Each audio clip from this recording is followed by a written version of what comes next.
Hello everyone, welcome back. Last class में हम लोगों ने कैपेसिटर्स एंड इंडक्टर्स के थ्योरी के बारे में देखा था। हम लोगों ने देखा था कि कैपेसिटर एंड इंडक्टर का करंट वोल्टेज रिलेशनशिप क्या होता है। We have also seen that what is the energy stored in the inductor and energy stored in the capacitor. आज की क्लास में इस बेसिक्स वाली सीरीज़ को बढ़ाते हुए हम आज जो अगला टॉपिक देखने वाले हैं, that topic is Kirchhoff's law. ये एक किसी भी नेटवर्क एनालिसिस में सर्किट को सॉल्व करने के लिए सबसे बेसिक लॉज होते हैं। Kirchhoff's law are classified into two types. The one is KCL and the second one is KVL. This is called as Kirchhoff's current law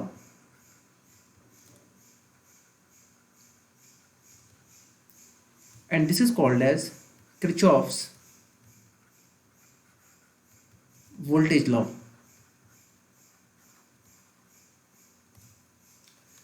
अब जैसे कि मैं इन KCL और KVL के ऊपर आऊँ, उससे पहले कुछ एक basic terms and definitions. Sir, Kirchhoff's law से पहले हम जानेंगे what is a node. Node is basically a point at which two or more elements have a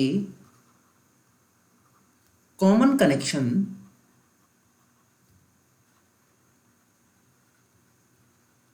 is called as node. मतलब सर ये कुछ नहीं, सर ये एक सर्किट के अंदर एक पॉइंट होगा जहां पर दो या दो से ज़्यादा एलिमेंट का कॉमन कनेक्शन हो। ठीक है, फॉर एग्जांपल मैंने एक रेजिस्टेंस लिया, एक रेजिस्टेंस मैंने ये लिया, एक रेजिस्टेंस मैंने ये लिया, then this A is called as node. ठीक है, now node can be of two types.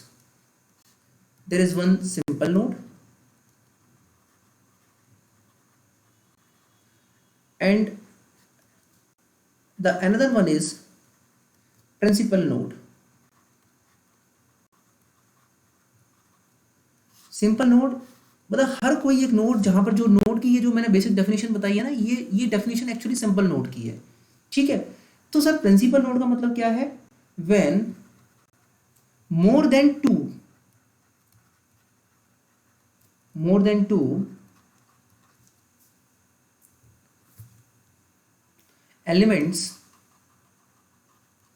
are connected together,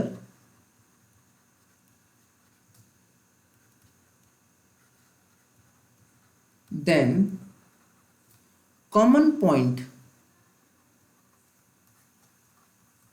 is called as principal node. Principal node, बात समझ में आ रही है sir? What is the difference between simple node and principal node? Principal node, simple node का मतलब ये है कि सर दो या दो से ज्यादा एलिमेंट, मतलब दो भी हो सकते हैं, दो से ज्यादा एलिमेंट भी हो सकते हैं, बट प्रिंसिपल नोड में क्या है? Always more than two elements. ठीक है, कभी कभी डेफिनेशन पूछ ली जाती है कि what is the difference between principal node and simple node, कभी थ्योरेटिकल क्वेश्चन पूछा जा सकता है, या कभी सर्किट डायग्राम दे देगा। सर्किट डायग्राम वो आपसे कहेगा कि ये बताइए इनमें से कौन सी सिंपल नोड है, उनमें से कौन सी प्रिंसिपल नोड है। फॉर एग्जाम्पल मैं एक ये एग्जाम्पल ले लेता हूँ। This is my current source. This is a branch.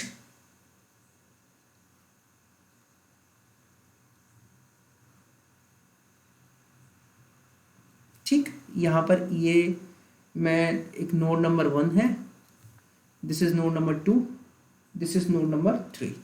अब वो ये आपसे क्वेश्चन पूछ लेगा कि out of these nodes which are principal node and which are simple node. तो प्रिंसिपल नोड के लिए क्या होता है? दो से ज़्यादा एलिमेंट्स आपके कनेक्टेड होने चाहिए किसी पॉइंट के लेकर। तो मैं यहाँ क्या कह सकता हूँ कि सर मेरा वन, देखो वन पे कितने एलिमेंट्स प्रेजेंट है? This resistor, this resistor, this resistor and this current source. तो मेरा वन क्या है? Principal node. इसी तरह टू भी क्या है? Principal node. And what is the node 3? Node 3 is a simple node, क्योंकि यहाँ पर सिर्फ क्या है? दो ही एलिमेंट्स है, दो ही एलिमेंट्स कनेक्टेड है। ठीक है, ये बात सभी को समझ में आ गई। Another term is loop. What is loop? Loop का मतलब ये है कि अगर कोई, if the node at which we started is the same as node on which it is ended.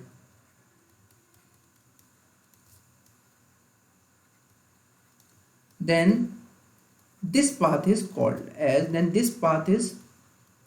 as loop. मतलब सर ये कि कोई एक पाथ जिसमें मैं फॉर एग्जांपल मेरा ये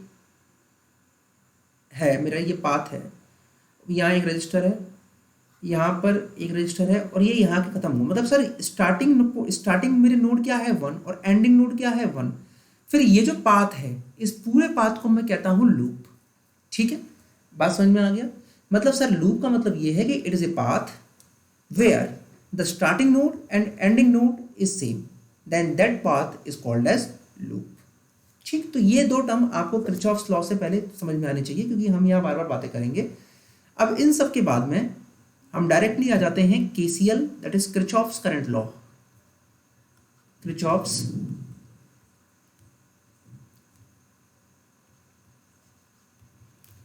current law.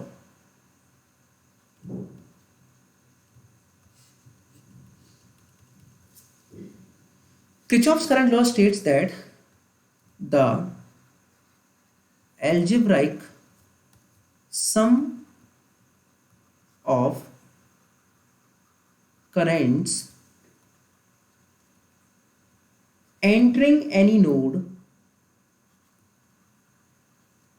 is 0. It is based on conservation of charge.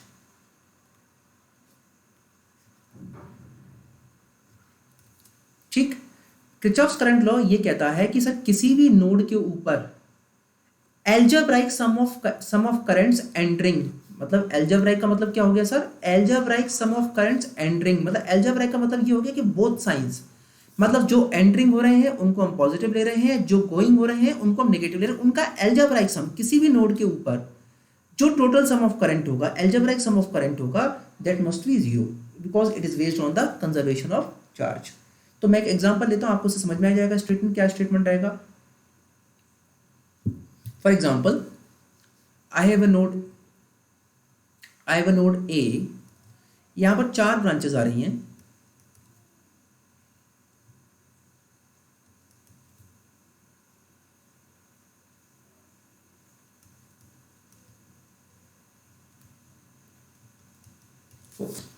अब इसके ऊपर केसीएल लगाना है। What KCL states that the algebraic sum of currents entering any node is 0। तो देखो इसके ऊपर एंटरिंग करंट कौन सी हो रहा है, इस नोड के ऊपर एक I1 हो रहा है और एक I4 हो रहा है, I1 प्लस I4। तो और ये I2 I3 क्या हो रहा है, ये गोइंग हो रहा है, तो इनकी एल्जेब्राइक वैल्यू पॉजिटिव होगी नेगेटिव होगी, negative, -I2 -I3 equal to 0। This is the KCL at node A। ठीक है, we can also write it as I1 plus I4 equal to I2 plus I3। तो यहां से मैं एक स्टेटमेंट, किसी बुक में ये स्टेटमेंट भी दिया होता है कि the total current entering any node is equal to the total current going from that node, मतलब total current entering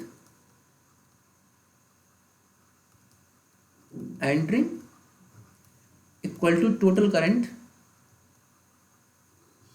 leaving at any given node. ये चीज ध्यान रखनी है कि हमेशा किसी नोड के ऊपर केसीएल लगाया जाता है। I think this must be clear, it is very easy, Kirchhoff's current law. Okay, तो अभी हम क्या करेंगे, हम केसीएल पढ़ेंगे, केवीएल पढ़ेंगे, एक दो कॉन्सेप्ट और पढ़ेंगे और तुरंत हम लोग क्वेश्चंस के ऊपर आ जाएंगे। अभी तक हमने जो भी कॉन्सेप्ट पढ़ा है उसके ऊपर। ठीक है, तो एक क्वेश्चन और सॉल्व करते हैं, सॉरी एक मतलब अगला वो देते हैं, that is KVL, Kirchhoff's voltage law.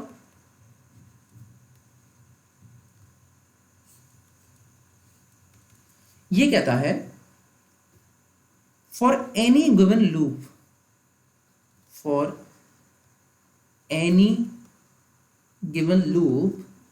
The algebraic sum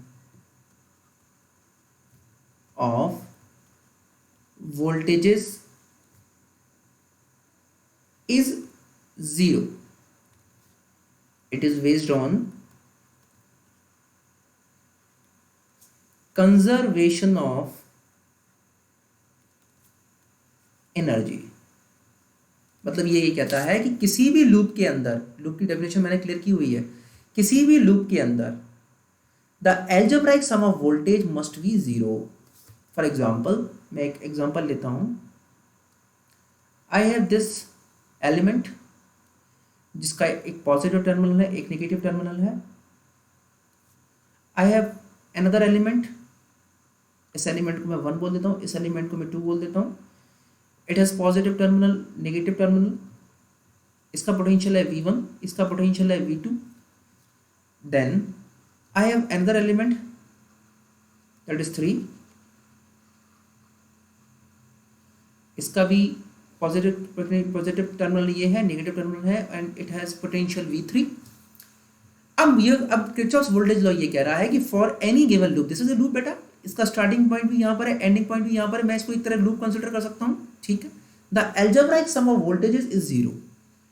this is V1, this is V2, this is V3। अब देखो बेटा, different books, different teachers different conventions को फॉलो करते हैं। मेरा कन्वेंशन ये है कि अगर आप किसी भी लूप में जा रहे हैं, किसी भी लूप में आप जा रहे हैं, अगर नेगेटिव से पॉजिटिव टर्मिनल के बीच में जाएंगे, then I will consider potential voltage as positive. अगर आप पॉजिटिव से नेगेटिव की तरफ जा रहे हैं, करंट, आपके करंट की डायरेक्शन पॉजिटिव से नेगेटिव की तरह है, then I will consider its potential as negative. बात समझ में आ गई बेटा आपको? मतलब ये कि अगर आप करंट की डायरेक्शन में जा रहे हैं, अगर आप किसी भी लूप में करंट की डायरेक्शन को फॉलो कर रहे हैं और पहले आपका नेगेटिव टर्मिनल पड़ता है और फिर आपका पॉजिटिव टर्मिनल आता है, then I will consider that potential is positive. और अगर मेरा पॉजिटिव टर्मिनल है और नेगेटिव टर्मिनल आ रहा है, then I will consider it as negative.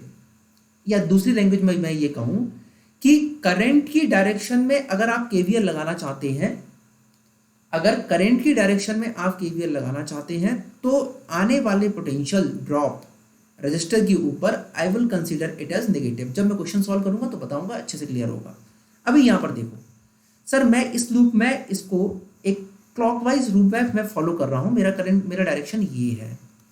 तो सबसे पहले क्या आया? V1, पहले नेगेटिव आया, फिर पॉजिटिव आया, तो मैं इसको क्या लूंगा? V1। देन V2 के लिए पहले पॉजिटिव टर्मिनल आया, फिर नेगेटिव टर्मिनल आया, then I will consider it as V2 minus V2। फिर V3 के लिए पहले प्लस आया, फिर माइनस आया, then I will consider it as minus V3। तो इसकी इक्वेशन क्या हो जाएगी? V1 equal to V2 plus V3। This is Kirchhoff's voltage law, ठीक है।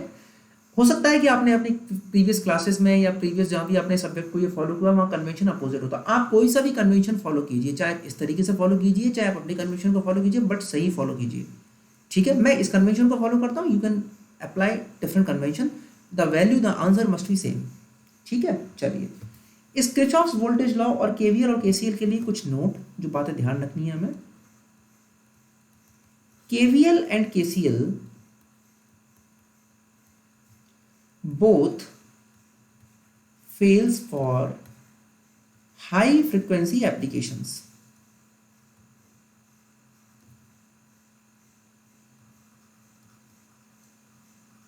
हाई फ्रिक्वेंसी में अगर आप सर्किट में अगर आप हाई फ्रिक्वेंसी पर काम कर रहे हैं, तो वहां पर आप केवीएल केसीएल को अप्लाई नहीं कर सकते, वहां ये केवीएल केसीएल फेल हो जाता है। Second one is KVL and KCL can not be applied to distributed parameters। अब ये distributed parameters क्या होते हैं, lumped parameters क्या होते हैं, we will see in next class, जहां पे हम classification of elements देखने वाले हैं, active, passive, distributive, lumped, linear, non-linear, we will see that बेटा, है ना। अभी इसको बिल्कुल परेशान होने की जरूरत नहीं है, ठीक। तो ये चीज मुझे लगता है कि अभी हमने केवीएल देखा, हमने केसीएल देखा, तो मुझे लगता है KCL and KVL is very simple, you have already know that, and हमने इसको एक बार क्विक रिवीजन करके हमने देख लिया कि what is KVL and what is KCL. इसी चीज में आगे बढ़ते हुए जो हम अगली चीज देखने वाले हैं, थोड़ी सी एक दो टॉपिक्स और हैं, उसके बाद फिर हम आगे बढ़ेंगे। The first one is voltage divider and current divider rule, ठीक है।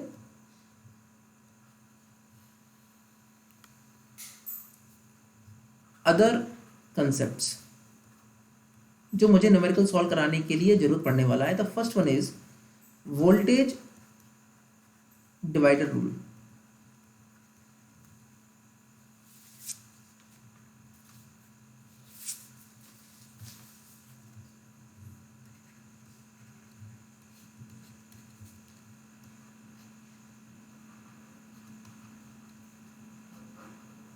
This is R1, this is R2, I have my potential is V, this is plus minus V1, this is plus minus V2।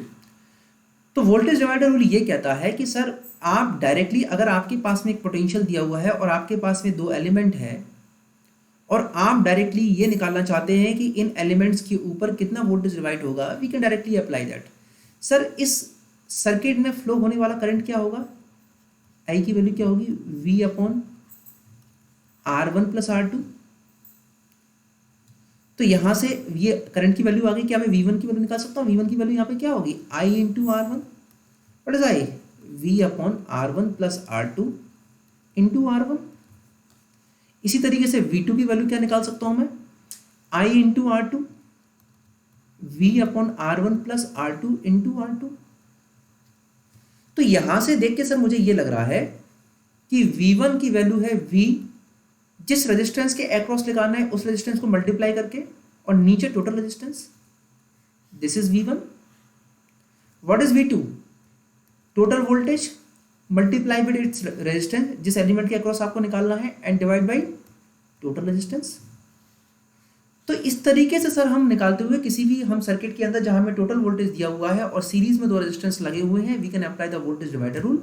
और हम बिना KVL लगाए हुए, बिना कुछ किए डायरेक्टली हम क्या कर सकते हैं, डायरेक्टली हम क्या कर सकते हैं, वोल्टेज डिवाइडर रूल को अप्लाई कर सकते हैं। ठीक है, इसी तरीके से होता है एक करंट डिवाइडर रूल।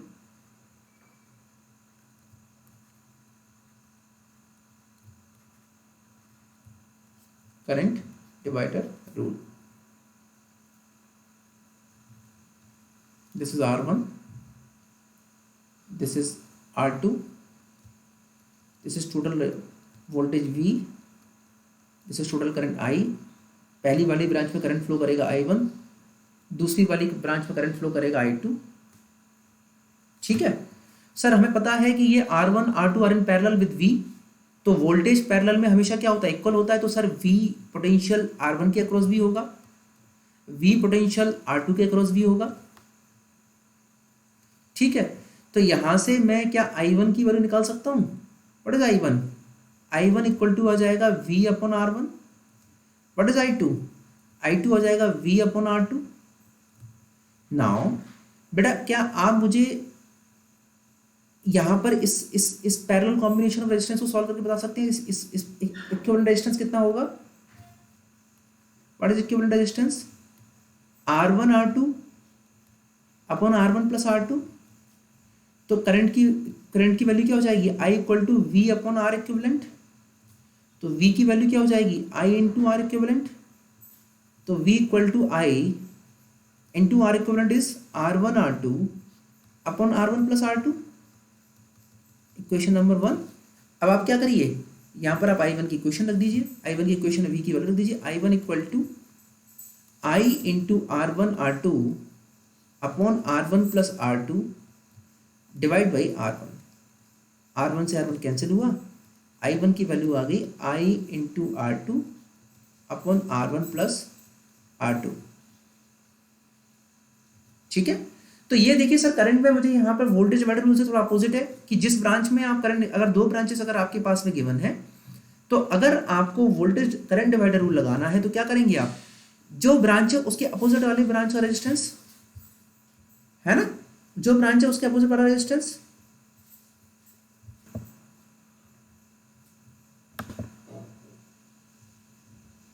तो यहां पर क्या आ रहा है, यहां पर आ रहा है I into R2 upon R1 plus R2।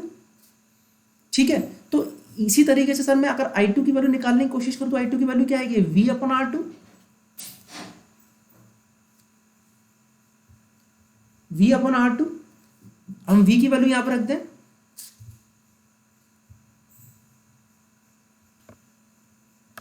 तो यहां पे क्या है, V की वैल्यू रख दें, V की वैल्यू क्या है, I into R1 into R2 upon R1 plus R2 divide by R2, R2 से R2 कैंसिल हो गया, I2 की वैल्यू क्या आ गई, I into R1 upon R1 plus R2। ठीक है, तो सर यहां से मैं I1 की मेरी वैल्यू आ गई I into R2 upon R1 plus R2, एक तो वैल्यू ये आ गई, और I2 की वैल्यू आ गई I into R1 upon R1 plus R2।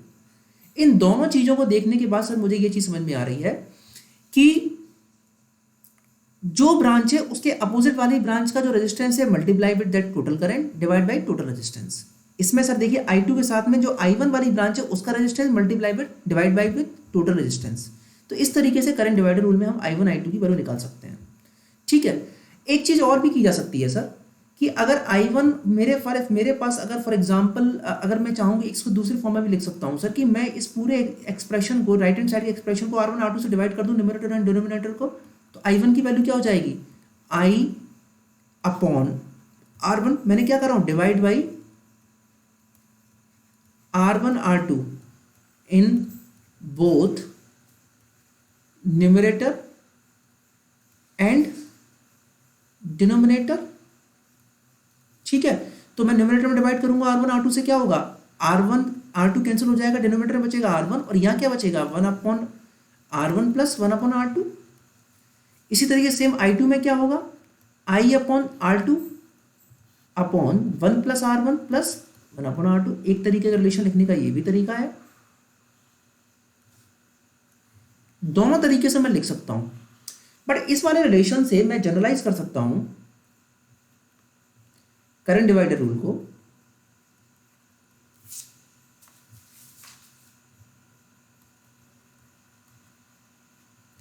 कि मेरे पास में अगर पैरेलल में n रेजिस्टेंसेस लगे हुए हैं R1 R2 R3 and so on, कहां तक लगे हैं Rn तक लगे हुए हैं, और टोटल करंट है I, और मुझे I1 I2 I3 और IN निकालना है। तो मैं इस वाले फॉर्मूले को यूज करूंगा। इस वाले फॉर्म से आपको सिमेट्री समझ में आ रही हो कि जिस ब्रांच का रेजिस्टेंस निकालते हैं डिवाइड बाई दैट रेजिस्टेंस, और नीचे टोटल रेजिस्टेंस का क्या इनवर्स। तो मुझे अगर I1 निकालना है तो I1 की यहाँ वैल्यू क्या हो जाएगी I upon R1 divide by 1 upon R1 1 upon R2 and so on up to 1 upon Rn। मुझे यहाँ से I2 की वैल्यू निकालनी है, तो मैं कैसे निकाल सकता हूँ I2 equal to I upon R2 upon 1 upon R1 1 upon R2 and so on up to 1 upon Rn। I can do that. इसी तरीके से मैं क्या कर सकता हूँ, मैं I3 की वैल्यू निकाल सकता हूँ, मैं I4 की वैल्यू निकाल सकता हूँ, मैं I5 की वैल्यू निकाल सकता हूँ। तो ये एक तरह का जनरलाइज रिलेशन हो जाएगा, ये इसीलिए मैंने आपको ये दूसरा वाला रिलेशन ही मैंने आपको निकाल के दिखाया। ठीक है, तो ये रिलेशन आप लोग याद रखिएगा। ये ऊपर वाला तो आपको याद ही रहेगा जब भी क्वेश्चन सॉल्व करेंगे, ये और ये वाला ये भी याद रहेगा। जिस तरीके से मैंने ये रेजिस्टेंस के लिए करंट डिवाइडर रूल और वोल्टेज डिवाइडर रूल लगाया है, सेम उसी तरीके से मैं किसके लिए निकाल सकता हूं, मैं कैपेसिटर एंड इंडक्टर के लिए निकाल सकता हूं। मैं यहाँ पर रिजल्ट लिख दूंगा, आप घर में बैठ कर उनका प्रूफ करिएगा सेम इसी तरीके से, तो उनके लिए भी आ जाएगा। ठीक है, मैं अगली बार किसके लिए निकाल देता हूं, फॉर कैपेसिटर्स एंड इंडक्टर्स। सबसे पहले मैं कैपेसिटर्स के लिए निकाल देता हूं वोल्टेज डिवाइडर रूल। अगर मेरे पास में कैपेसिटर है C1 C2 और यहां पर क्या लगा, एक सोर्स लगा हुआ है, और मुझसे बोले वो कि V1 V2 के लिए निकाली, this is V1 this is V2, तो और this is total source voltage कितना है V। तो मुझे पता है सर कि सर रेजिस्टेंस में सर देखिए सीरीज में R1 प्लस R2 होता था, सीरीज रेजिस्टेंस में होता था, जो रिलेशन रेजिस्टेंस के लिए सीरीज में आता था वो रिजल्ट कैपेसिटेंस के लिए किस में आता था, पैरेलल में आता था। जो रिजल्ट कैपेसिटर की सीरीज में आता था वो रेजिस्टेंस के रिजल्ट किस में आता था, पैरेलल। तो कैपेसिटर और रेजिस्टेंस का जो इंटरकनेक्शन होता है वो एक तरह का अपोजिट रिलेशन देता है। तो यहां पर जैसे अगर रेजिस्टेंस था तो V1 क्या आता था, V into R1 upon R1 plus R2 होता था, लेकिन यहाँ पे उल्टा आएगा। यहाँ पे क्या है, V1 equal to VC2 upon C1 plus C2। ये बात समझ में आ रही है। ऐसा क्यों हो रहा है सर? ऐसा इसलिए हो रहा है कि कैपेसिटर और इंडक्टर के जो सीरीज पैरेलल वाले रिलेशन होते हैं वो इंटरचेंज होते हैं, इसीलिए ऐसा हो रहा है। ठीक है, कैपेसिटर ये सीरीज के लिए, आपको याद रखना ये रिलेशन। पैरेलल के लिए C1 C2, तो I1 और यहाँ पे टोटल करंट कितना है I, आपको I1 और I2 निकालना है टोटल करंट के टर्म्स में। तो I1 की वैल्यू क्या जाएगी I into C1 plus C2, और ये रेजिस्टेंस में क्या होता है I into R2 plus R2 होता था, क्योंकि सर जो वहां पैरेलल में वो यहाँ सीरीज में, जो यहाँ सीरीज में है वो वहां पैरेलल में है। बात समझ में आ रहा है ना बेटा? और I2 का रिलेशन क्या आएगा IC2/C1 plus C2। But inductor and resistance का रिलेशन जो होता था सीरीज पैरेलल का वो सेम होता था, उसमें कोई दिक्कत नहीं आएगी। तो इंडक्टर का रिलेशन और रेजिस्टेंस का रिलेशन था वो सेम रहेगा, तो उसमें आपको बिल्कुल भी याद करने में दिक्कत नहीं आनी चाहिए। This is L1, this is L2,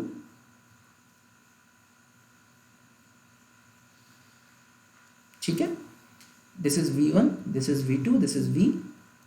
आप वोल्टेज डिवाइडर रूल लगाना चाहते हैं,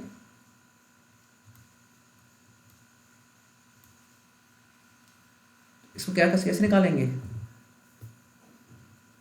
V1 equal to V L1 plus L2 और V2 equal to V L1 plus L2। This is voltage divider rule. मैं करंट डिवाइडर रूल निकालना चाहता हूं,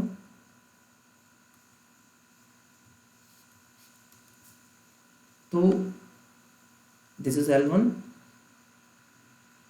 this is L2, total current I, relation must be same as resistance. जैसे resistance का relation रहता है same, वैसे ही जो रिलेशन रहेगा वो इनका रहेगा। I1 equal to I L2/L1 plus L2, resistance से कंपेयर करिए। I2 equal to I L1 plus L1 plus L2, I2 equal to I L1 plus L2। ठीक है, तो इंडक्टर और रेजिस्टेंस का रिलेशन सेम रहता है, क्योंकि सर आप ध्यान करिए कि सीरीज में होते हैं रेजिस्टेंस तो R1 प्लस R2 होता है, इंडक्टर में भी क्या होता है L1 प्लस L2 होता है। बट सीरीज में कैपेसिटेंस होते हैं तो क्या होता है C1 C2 क्या होता है, पैरेलल रिलेशन का निकल के आता है 1/C equal to 1/C1 plus 1/C2, C1 C2/C1 plus C2। Parallel में रेजिस्टेंस होता है तो क्या रिलेशन निकल के आता है R1 R2/R1 plus R2। Inductor का रिलेशन क्या निकल के आता है L1 L2/L1 plus L2। But capacitance C1 plus C2, इसलिए रिलेशन कैपेसिटेंस के इंडक्टर और रेजिस्टेंस से अपोजिट रहते हैं और इंडक्टर और कैपेसिटेंस के सेम रहते हैं। ठीक है, तो ये हमें ये भी चीज़ समझ में आ गई, कैपेसिटर इंडक्टर समझ में आ गया, करंट डिवाइडर रूल समझ में आ गया, और हमको वोल्टेज डिवाइडर रूल और केवीएल और हमने केसीएल देख लिया। एक छोटा सा कंसेप्ट और होता है जो हमको भी क्वेश्चन में जरूरत पड़ने वाली है, दैट इज सोर्स ट्रांसफॉर्मेशन। कि अगर हमको वोल्टेज सोर्स गिवन है उसको अगर हम करंट सोर्स में कन्वर्ट करना चाहते हैं तो क्या कर सकते हैं? Yes, we can do that. अगर मेरे पास में एक वोल्टेज सोर्स है Vs का, अगर मेरे पास में एक वोल्टेज सोर्स है Vs का जिसका, अरे मेरे पास एक वोल्टेज सोर्स है Vs जिसके पास में इसका इंटरनल इम्पीडेंस है Rs। आपको पता है कि वोल्टेज सोर्स का जो इम्पीडेंस होता है, इंटरनल इम्पीडेंस, वो उसके सीरीज में लगा होता है इंटू बी। तो क्या मैं इसको करंट सोर्स में कन्वर्ट कर सकता हूँ? Yes, I can do that. तो इसकी जगह आप एक करंट सोर्स बना सकते हैं जिसका करंट होगा Is, बट करंट सोर्स का इंटरनल इम्पीडेंस कहाँ आता है? पैरेलल में। Impedance will be same and what is the value of Is? Is equal to Vs/Rs। तो you can do that, you can convert any independent voltage source into current source. ठीक, तो this thing is clear. तो source transformation we can do that, है ना? ठीक है, Now we will start some questions, but before starting question, we must clearly know about the parallel connection and series connection. अगर मैं parallel interconnection के बारे में बात कर रहा हूं तो कुछ बात ध्यान रखिए. For example, these two resistances, this is R1, this is R2. ठीक, you know that from, you can directly say that sir R1 and R2 are in parallel. But कैसे कह सकते हैं कि सर ये पैरेलल में है? आप कैसे बोल रहे हैं सर? अगर मैं मान के चलूं कि इस R1 के लिए दो नोड हैं, दैट इज A और B, दिस R2 के लिए एक नोड है, क्योंकि सर इन नोड के बीच में कोई एलिमेंट नहीं है, then this node and this node will be same A. Sir इस B नोड और इस नोड के बीच में कोई बीच में एलिमेंट नहीं, then this node is same B. तो मैं ये कह सकता हूं कि पैरेलल इंटरकनेक्शन के लिए एलिमेंट की दोनों nodes, both the two nodes must be same. मतलब ये सर, कल को अगर मुझे कोई एक कॉम्प्लेक्स सर्किट दिया जाए और मुझे नहीं समझ में आ रहा है देखकर कि सर ये पैरेलल में है या सीरीज में है, बट मैं ये चेक करूंगा उन दोनों की उन एलिमेंट के दोनों साइड की नोड को, अगर वो दोनों नोड किसी एक एलिमेंट की किसी दूसरे एलिमेंट से सेम आ रही है, then I can clearly see that then the both these two elements are in parallel connection. बात समझ में आ रहा है बेटा? ये चीज क्लियर हो रही है? ठीक है. सीरीज इंटरकनेक्शन के लिए उनकी एक नोड सेम होनी चाहिए. For example, I have this R1, I have this R2. इसकी नोड है A, इसकी नोड है B, this node is C. Sir देखिए, R1 जो एलिमेंट है वो किन दो नोड से कनेक्टेड है? A और B से. ये R2 जो नोड है, ये R2 जो एलिमेंट है, ये किन दो नोड से कनेक्टेड है? B एंड C से. इन दोनों के बीच में कितनी नोड सेम है? Single node. मतलब ये जब single node must be same for series interconnection, मतलब कोई भी अगर दो एलिमेंट्स अगर सीरीज में हैं तो उनके बीच में एक नोड कॉमन होगी. सेम कह दो या कॉमन कह दो. बट अगर कोई दो एलिमेंट अगर पैरेलल में है तो उनके बीच में जो उनकी दोनों नोड्स हैं वो क्या होनी चाहिए? कॉमन होनी चाहिए. बस इतनी सी बात थी. इतना हम लोग को अभी तो देखना था. ठीक है. तो अभी हम ये चीज कह सकते हैं कि सर पैरेलल के लिए दोनों नोड सेम है और इसके लिए ये चीज सेम है. ठीक, चलिए. तो हमने KCL देख लिया, KVL देख लिया. लास्ट क्लासेस में भी हमने कुछ कॉन्सेप्ट सीखे थे. अब इन कॉन्सेप्ट के बेसिस में हम कुछ एग्जांपल्स, कुछ प्रॉब्लम सॉल्व करने की कोशिश करते हैं. स्टार्टिंग बहुत ही इजी प्रॉब्लम्स रहेंगी. आपके लिए ये इंस्ट्रक्शंस हैं कि आप जब भी किसी क्वेश्चन को सॉल्व करें तो आप क्या करिएगा कि आप लेक्चर्स को कुछ देर के लिए होल्ड पर कर दीजिएगा. ठीक है, पॉज कर दीजिएगा, क्वेश्चन को सॉल्व करिएगा और फिर आंसर चेक करिएगा.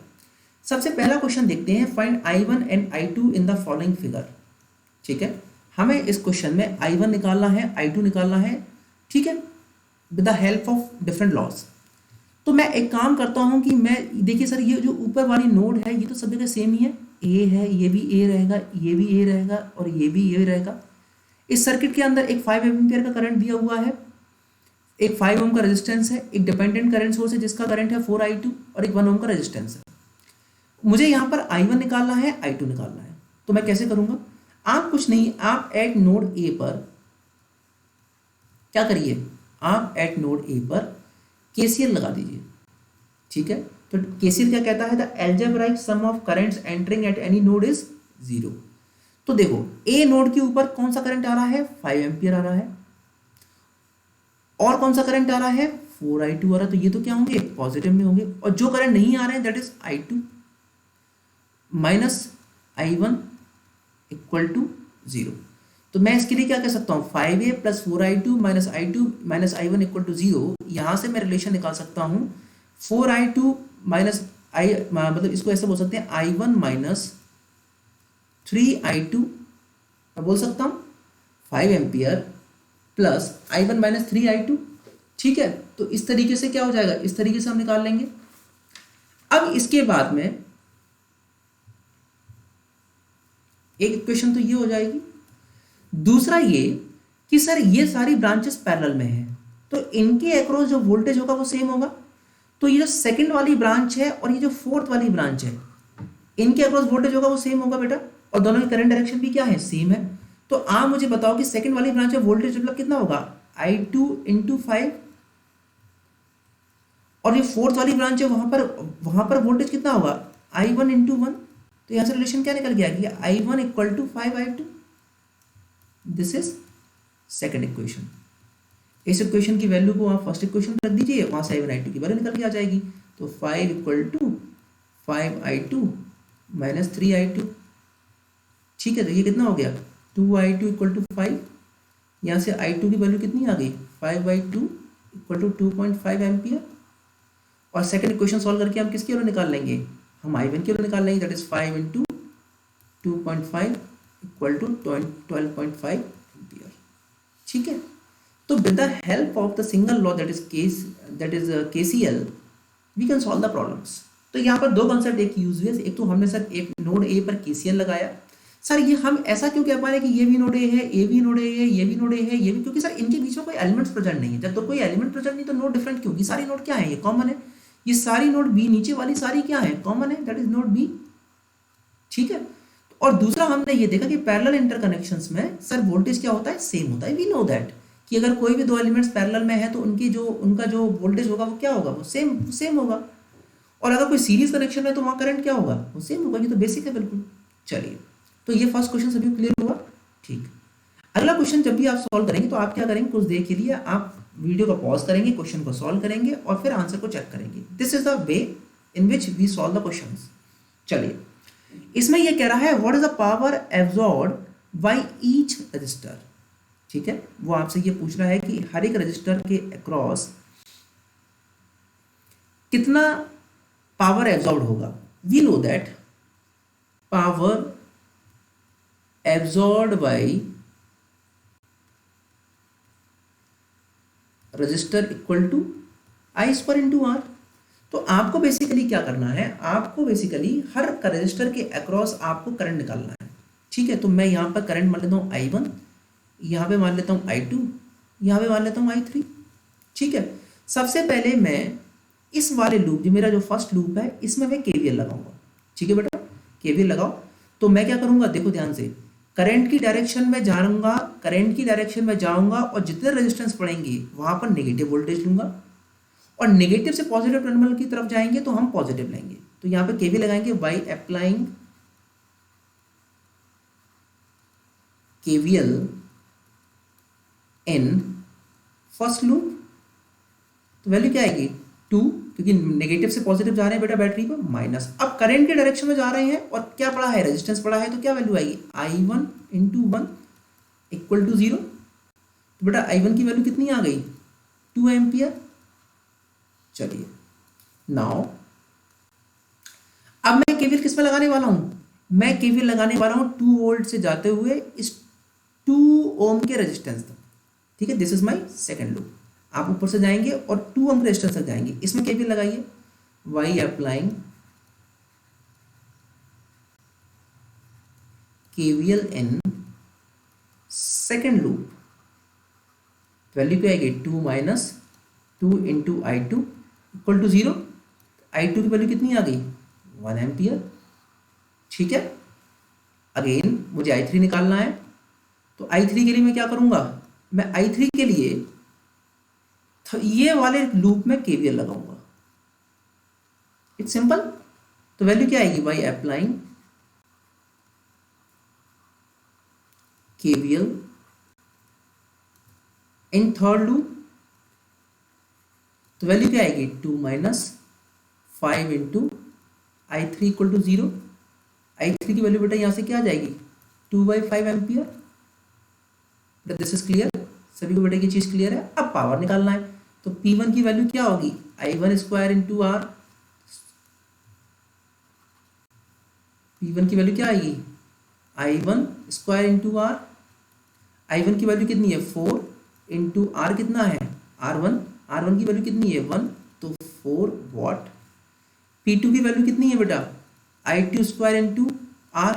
I2 की वैल्यू कितनी है यहाँ पर, I2 इज 1 एम्पियर, तो 1 स्क्वायर इंटू R2 की वैल्यू कितनी है, 2, दैट इज 2 वॉट।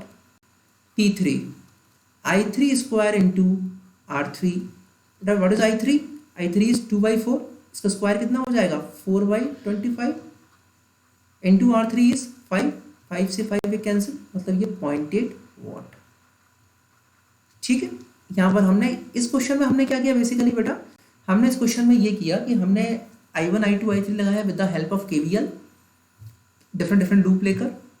उस लूप में लगाने के बाद फिर हमने पावर एब्जॉर्प्शन, जो पावर डिसिपेट होता है रजिस्टर के across, I1 square into R, I square into R, वो हमने फॉर्मूला यूज किया। यहाँ 1 एम्पियर का कोई यूज नहीं हो पा रहा है बेटा, वो रिडंडेंट है, इसका यहाँ किसी भी कंसेप्ट में कोई यूज नहीं हो रहा है, वो आपको थोड़ा सा कंफ्यूज करने के लिए उन्होंने 1 एम्पियर रेजिस्टेंस दे दिया है, बाकी इसका कोई भी यूज नहीं है इस सर्किट को सॉल्व करने के लिए। Now the next question, find equivalent resistance across A and B. आपको इक्विवेलेंट रेजिस्टेंस निकालना है ए बी के अक्रॉस। ठीक है, इट्स सिंपल बेटा। सबसे पहले देखो आप, ये 1 ओम, ये 1 ओम और 5 ओम क्या है, सीरीज में है। ठीक है बेटा, तो ये कितना हो जाएगा 6 ओम हो जाएगा। तो अगर मैं इसका नया सर्किट बनाने की कोशिश करूं तो सर्किट किस तरीके से बनेगा, 4 ohm, this is 2 ohm, this 6 ohm and 3 ohm. बेटा ये भी बेटा ये किस में है, ये 6 ओम एंड 3 ओम किस में है, पैरेलल में है। तो डायरेक्टली मैं इनको क्या कर सकता हूँ, इक्विवेलेंट रेजिस्टेंस निकाल सकता हूँ।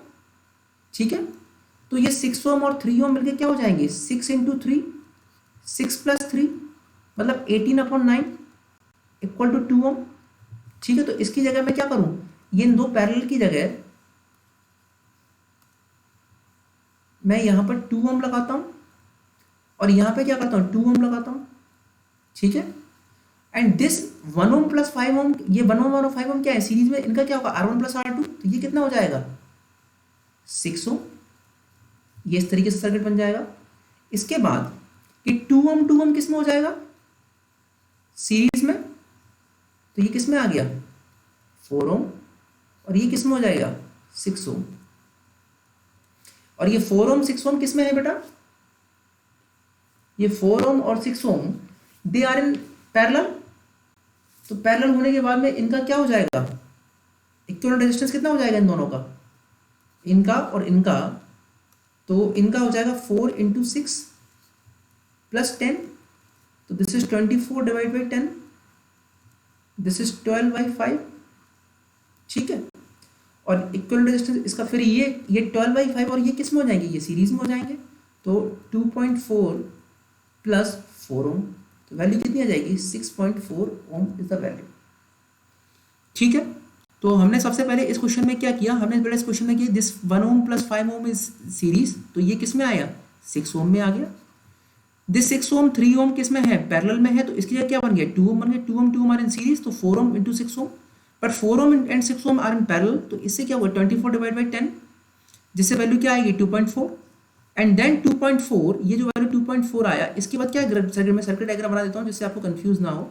दिस 4 ओम और 2.4 ohm they again are in series and this is RAB, तो वैल्यू कितनी आ जाएगी 6.4 ओम इज द आंसर। ठीक है, ये क्या है आंसर। ठीक है बेटा, ये क्वेश्चन सभी को समझ में आ गया। ओके, तो we will move to next question. चलिए, अब ये क्वेश्चन अच्छा है, इस क्वेश्चन को जरा सॉल्व करते हैं। सर सबसे पहले तो देखिए इक्विवेलेंट रेजिस्टेंस हमको निकालना है, दैट इक्विवेलेंट रेजिस्टेंस किसके अक्रॉस, ये इसके अक्रॉस, हमें इन टर्मिनल के अक्रॉस हमें इक्विवेलेंट रेजिस्टेंस निकालना है।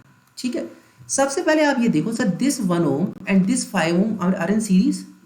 ठीक है, तो सबसे पहले हम इनको चेंज करते हैं। This is 10 Om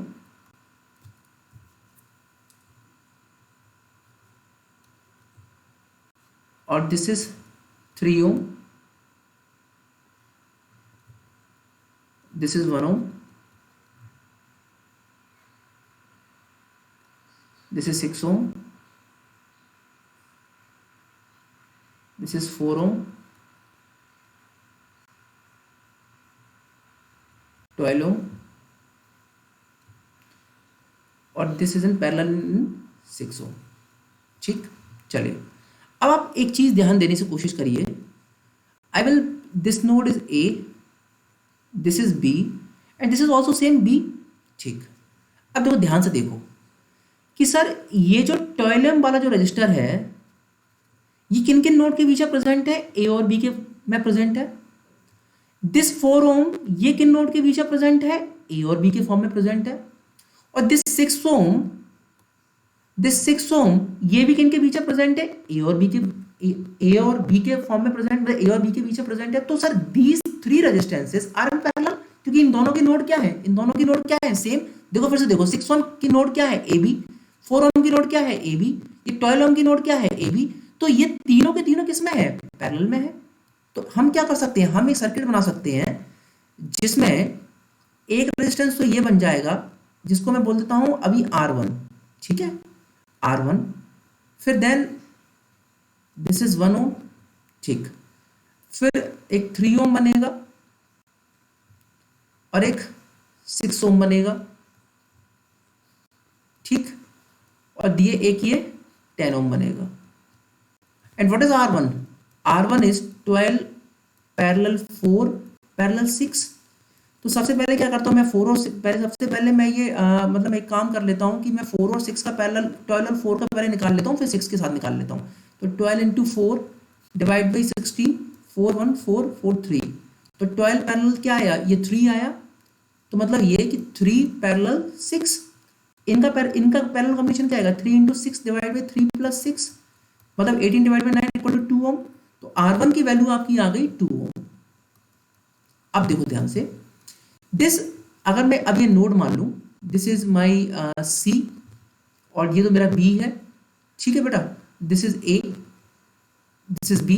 this 6 ohm, now this 6 ohm is present between C and B and this 3 ohm is present between C and B. तो बोथ आर इन पैरेलल बेटा। ठीक है, तो मैं इसको कैसे लिख सकता हूं, इसको मैं लिख सकता हूं 1 ओम। R1 की वैल्यू कितनी आ गई, 2 ओम, और इसकी वैल्यू कितनी है 3 ohm and 6 ohm. 3 into parallel 6 कितना होता है, 3 इंटू 6 डिवाइड बाई 9। तो 1 3 into divide 2 equal to 2 ohm. इसकी वैल्यू कितनी हो गई 2 ohm and this is 10 ohm, are equivalent. अब this 1 ohm plus 2 ohm are in parallel बेटा, sorry 1 ohm and 2 ohm are in series. ये किसमें है, सीरीज में है। तो इनकी वैल्यू कितनी हो जाएगी 3 ओम। ठीक है, तो यहां से ग्राफ कुछ इस तरीके से बन जाएगा। देखो अब सर्किट किस तरीके से बन जाएगा, इधर सर्किट ध्यान से देखो बेटा, सर्किट बन जाएगा 10 ओम प्लस 2 ओम पैरेलल में 3 ओम। ठीक है, and this is R equivalent. तो आर इक्विवेलेंट से सर ये 3 ओम 2 ओम किस में है, पैरेलल में है अगेन। तो यहां से रिलेशन आ जाएगा, आर इक्विवेलेंट हो जाएगा, जस्ट वेट अ मिनट, इसको रेस कर दूं। हाँ, तो आर इक्विवेलेंट हो जाएगा 10 ओम प्लस 3 ओम पैरेलल 2 ओम। तो वैल्यू कितनी आ जाएगी, 10 plus 3 into 2 divide by 5, 6 by 5, 6 by 5 is 1.2। तो 11.2 ओम इज द आंसर। ठीक है बेटा, ये चीज क्लियर हो गई। This 11.2 ohm is the final answer. ठीक, तो इस तरीके से इक्विवेलेंट रेजिस्टेंस निकालने के लिए क्वेश्चंस आ जाते हैं। ठीक है, ये वाला क्वेश्चन नंबर जो 5 है, that is homework for you. आप लोग इस क्वेश्चन को सॉल्व करिएगा और इसका आंसर कमेंट सेक्शन में बताइएगा। ठीक है, जिन जिन लोगों का आंसर सही होगा मैं आंसर पोस्ट करेंगे, मैं उनके कमेंट करके बताऊंगा कि आंसर उनका सही है या गलत है। ठीक है, तो मैं आप लोगों को बोलूँगा कि इस क्वेश्चन को आप घर पे बैठ के ट्राई करिएगा और आंसर निकालने की कोशिश करिएगा। आई होप आपने वीडियो लाइक किया हो और आगे वाले क्लास में हम कुछ 5-6 क्वेश्चंस, अच्छे क्वेश्चंस और सॉल्व करेंगे and then we will move to nodal analysis and mesh analysis. Okay, thank you so much for joining, kindly subscribe the channel.